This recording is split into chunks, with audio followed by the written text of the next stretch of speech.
I thought I would do, what I can do is just go over the overall process of progress reports and kind of what we think about why we set them up the way we set them up and the difference between the first conference, the second conference, and and the conference in May.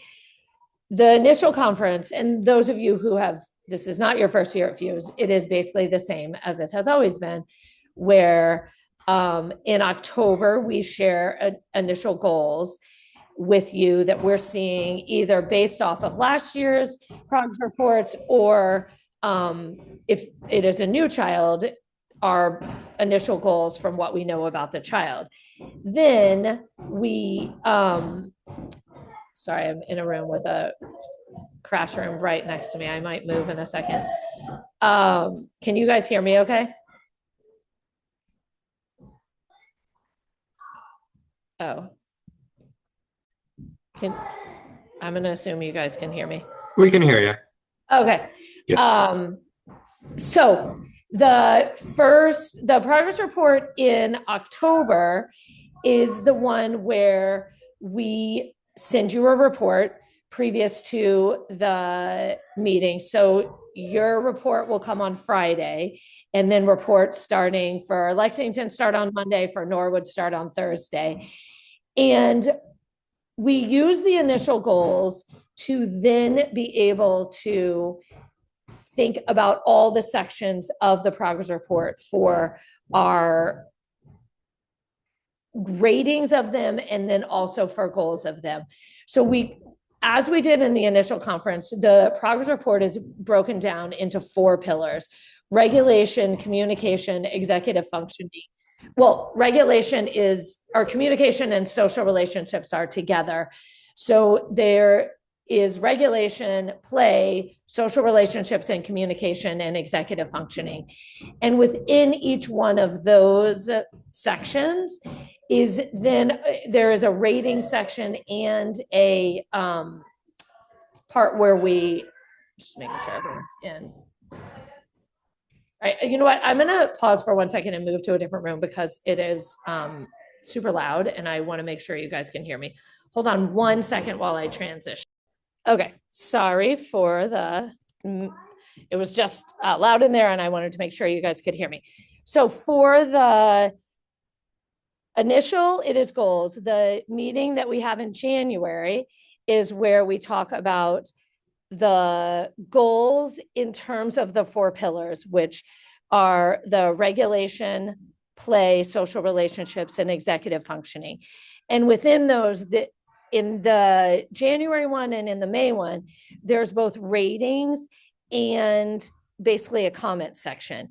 And what we look at in terms of the rating, this is the part that I think is important to kind of understand in terms of the way we think about them, is how much support. We're not looking at mastery. We're not looking at like the level of mastery. We're looking at the level of support because I think that is the way that is helpful for you to know how much support, even within a 6-to-2 ratio, that your child needs to be successful in each one of those domains. So what we look at is a high level of support, a moderate level of support, and or a minimal level of support, or then independent. And what is also important about that is an area that last year, let's say this is your child's second year, an area that last year was at a high level of support or even a moderate level of support, that may stay the same. But what you will then see in the comment section is the teacher talking about they have a higher expectation of that skill. So let's say it's engaging in a reciprocal play pattern with a peer. As a 3-year-old, that's going to be a very simple play pattern where you're doing like I'm going to send it to you, you're going to put it in.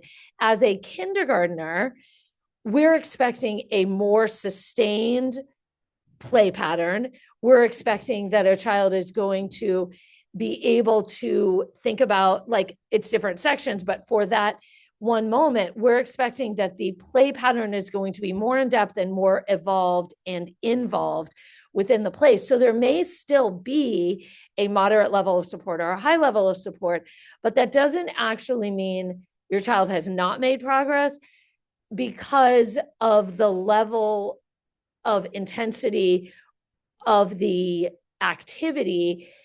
It may need that level of support, but the activity has risen the level of demands there are placed on that activity. So it is a little bit nuanced, which is why we use the comment section to really talk about what your child is doing in relation to where they are and where their progress is. And then from January, there are goals for where they are from that point. Those are the goals we will use until the May report. Obviously, they'll be tweaked within that. And if they're making good progress in it, we add a level. Everything is like a where they are +1. So there's always going to be an edge of challenge, and we're always going to be pushing that edge of competence. So we'd be pushing to that next level and adding challenges. And then in May, you would be able to see where your child is within that goal. And then let's say they're going to a public school, we'd have goals for that next year. Or if they were staying at Fuse, we'd have internal goals for the summer and next year as well. So kind of for parents in preparation of the conferences, which are in 2 weeks, the goal is that you have looked at the report, and that really this meeting is for you guys. And we talk a lot about, should teachers do summaries or should they not do summaries because you've read the report? And I think the best way, if I were on the parent side, is if you come with thoughts. It doesn't have to be questions, but just thoughts from the report that you want to talk about. Teachers could talk easily 4 hours about each kid and what they're working on within each domain. But what's important is for us to talk about what's important to you, and for us to talk about the areas that are either you want clarification on, you want to understand, well, why does my child need this level of support when they're doing like taking their stuff out of their cubby or whatever. And, or as a parent, you want to know, what does that support look like? It should be written in the progress report, but the best is if you guys come with things you want to discuss further. The least productive, I think, if I were coming at it from the parent side, is if you come in not having read the progress report, then the teachers are doing summaries, and then it's not getting to the meat of what might be helpful for you guys. So I would always say, read the progress reports, make bullets, highlight it, whatever, of what can be helpful for you. And then that is going to be what we spend the most amount of our time talking about. Questions you guys have from that about the progress report, or in general, just the report or the meeting? Is it better for us to email the teachers questions beforehand so they're prepared for what we want to discuss?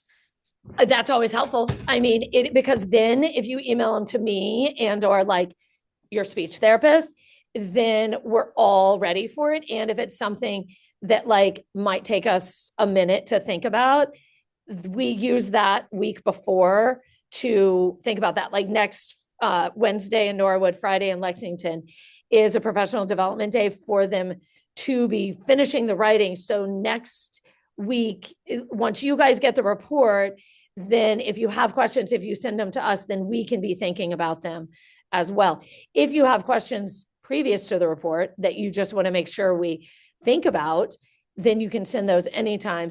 Questions related to the report, we love to get them because it helps us gear the conference in the direction you want to go. You don't have to have them, but that is a good idea. And I would also say for not just for you, Maple, but for anyone that are thinking about next steps, I would say that is like a whole nother meeting than spending the 20 minutes of the conference, spending it on the public school or the IEP process or something like that, because that is something we can do that if that is what you want to use that time for. But that can also be an additional meeting. So the teachers really, and the speech, because you get, if you do speech and OT here, your speech therapist and OT are joining. So like you want all those incredible minds sharing what they're working on and talking about the public school or what kind of supports or whatever. That almost is easier done in a separate meeting so that you use the time that you have all your people in one place, if that makes sense. Yes, very much. Thank you. Yes. Other questions about the progress report or the meeting? Just in general, in the sort of like thinking about like the pillars and the domains are really, really helpful to like think about it all. Is Mhm. there one or two? I mean, I guess it's going to be unique to each child, but like, I guess that answer. Like, is there any way you might encourage us to think about any of those pillars? How would I want you to think in what way? Like what, I don't know. like how to think about Like, um, support and taking things out of cubbies, like that. I so imagine. I Yeah. so I think my hope is that the report is going to be written specifically to your child in the way we think about each of the pillars. Got it. Is Got it. that Got it. so it's going, so Brianna or Michaela sent you a template for those of you who have not done them, like yourself, that sent you a template of what the progress report looks like. If you look in the comment section, it talks about what the teachers are going to talk about in those sections or bring up.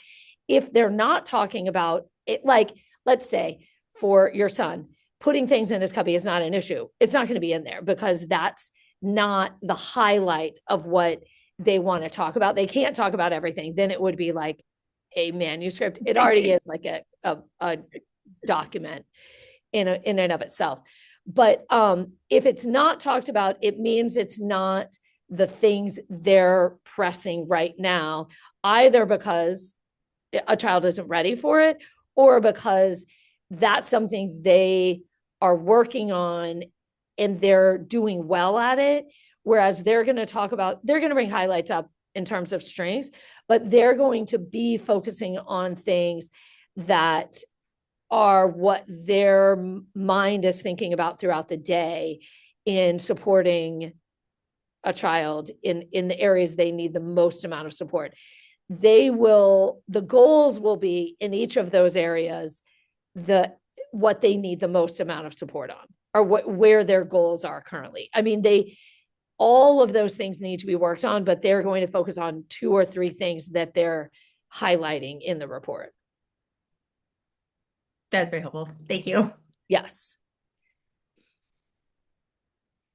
And if there's something like, as you look at it, that isn't brought up and you're like, wait, what about that? Then that's like you could send an email and say like, can we please talk about this? Because this is a problem at home. It's not a problem. If it's not a problem at school, it's always good to know that. So anything that you see that you want to understand what they're thinking or why or whatever, then you can bring that up.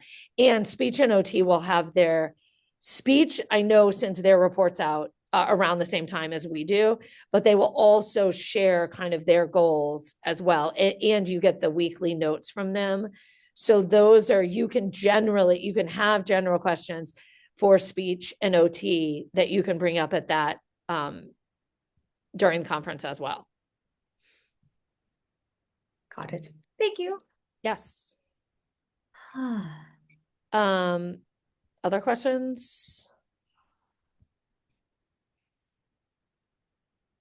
So kind of the format is that the teachers will ask different than goals where we really did a summary. The format will be that teachers will open it up for you guys to have questions or the areas you want to talk the most about. And then same for OT and speech. And they will highlight the goals they're working on, like some of the goals they're working on. You'll see the list of the goals in the progress report, but they'll highlight like 2 that they kind of want to talk about and go into more depth on during the conference. And the report should have ideas of how you can work on those things at home as well. Perfect. And for everyone, if there is someone else that you want to have join the meeting, like sometimes if you have a home provider or like a child has an outside therapist or someone that works closely with the child, not everybody needs to join it, but someone who works very closely with the child, and you would think this would be important for them to listen to, that's a great person to have join the meeting. You could share the report with anyone. Or for those of you who have nannies that are very involved with your child, definitely have them join, because the more information they hear, the more they can generalize everything we're working on as well. So these are open to, they're your meetings to use in the ways that is most helpful to you. Would you say that includes like grandparents?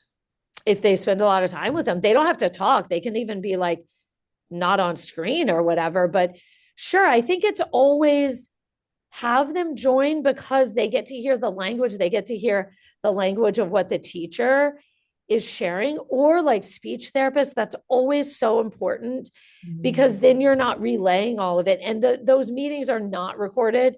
So I think all the better to have anyone join that you think that you are trying to relay information to all the time. Just have them join. Oh boy. Thank you. Yes. But I would limit them to like not ask questions. Like if it's a grandparent, if it was like my mom, she would ask some like crazy question. Your mom is probably better, but like I'd be like, you're a listener, like give them some parameters. But like a therapist or something, you might want, they may have a question, but like a nanny might have a question. So I think as long as the questions pertain to the report, yes, I think it's great. Thank you. Awesome. Yes.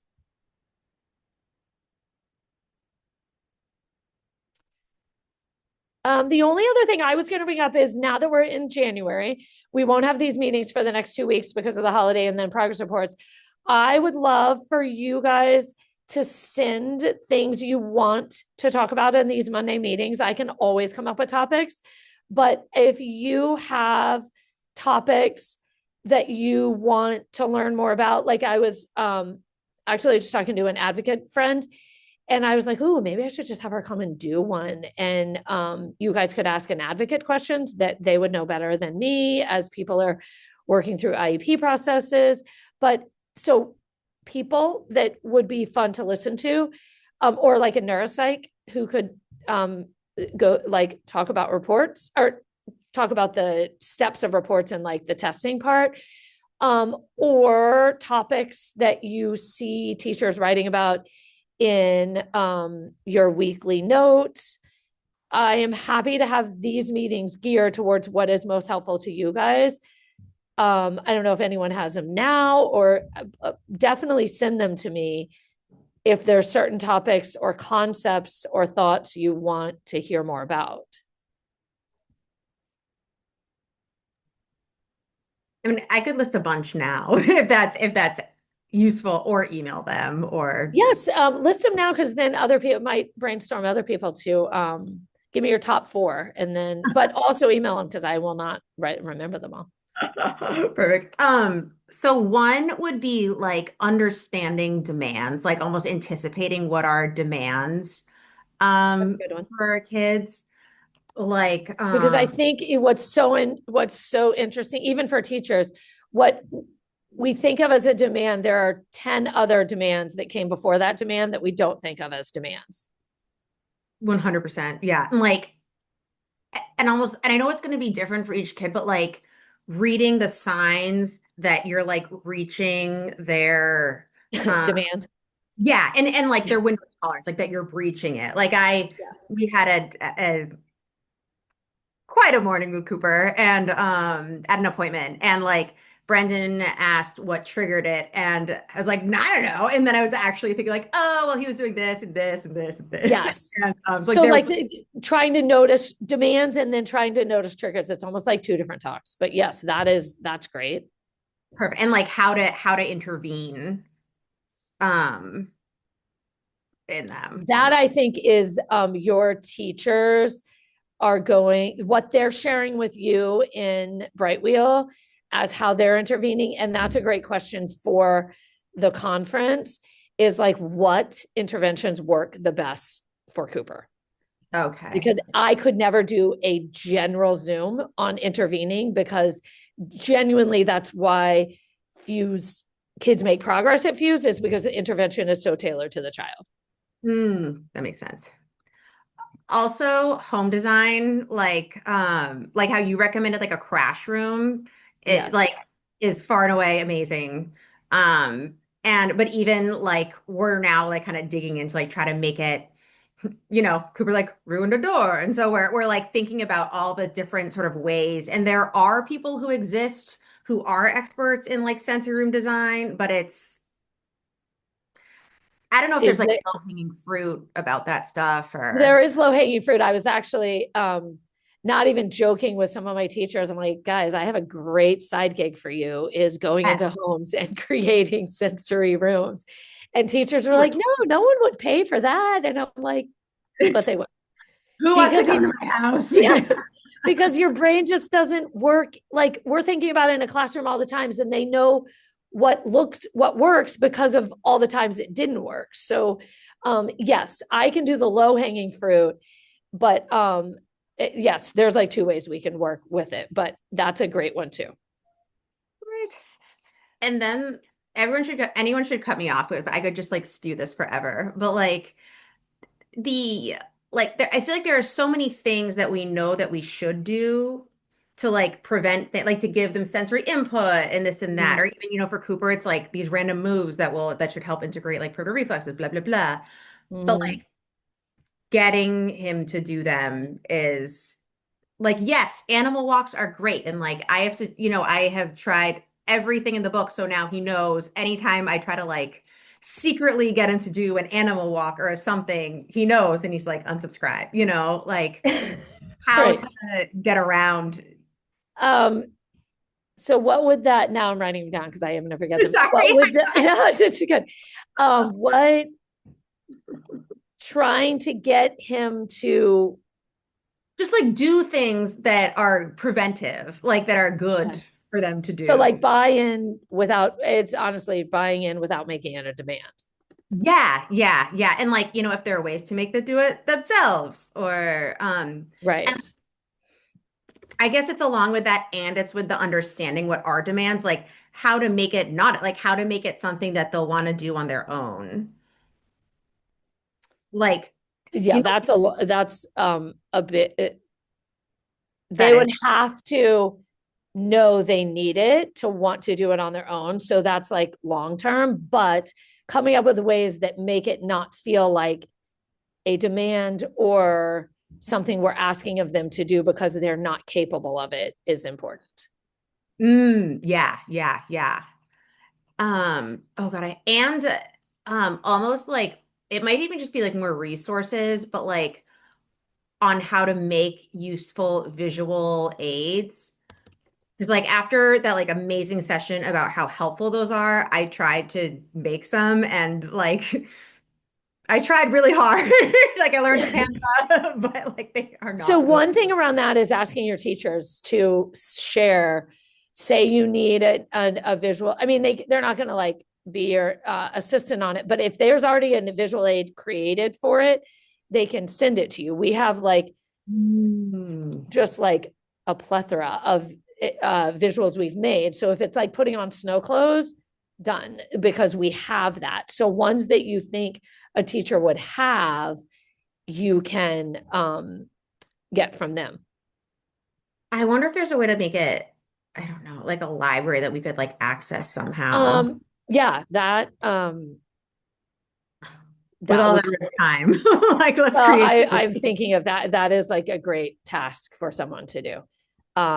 Because between both schools, we use a lot of them. So that, I mean, we should do that, honestly. Other ones anyone else wants to add? But you can also send me more too. I did want to ask if I did think it would be a good idea for somebody who's familiar with like IEP, maybe the advocate that you mentioned, Mhm. because I feel like I know I have a lot of questions regarding IEPs, and like I've been wondering, if Jackson goes to public school here, like we don't have really like co-taught or the integrated classrooms, but could he benefit from a shared aid? And if so, like what would that look like? Um, Also, wondering about um, like I know some people get outside placements and for districts to pay for that, and I'm wondering how that works. So I think, or even just like a list of advocates that people have used and would recommend would be helpful too. Okay. Yeah, Yeah. So like more in depth on the IEP than just like the roadmap of what it looks like. right. Okay. Thank Okay. you. Yes, those are all good ones to start with. And feel free to email me more if you have them. And feel free to email me with questions around the progress report coming up. Obviously, hopefully you've signed up for a time. And once you get them, then certainly email questions to the teachers to if you have things you really want to go over, because that will help us organize the time the best for that. Okay. Okay.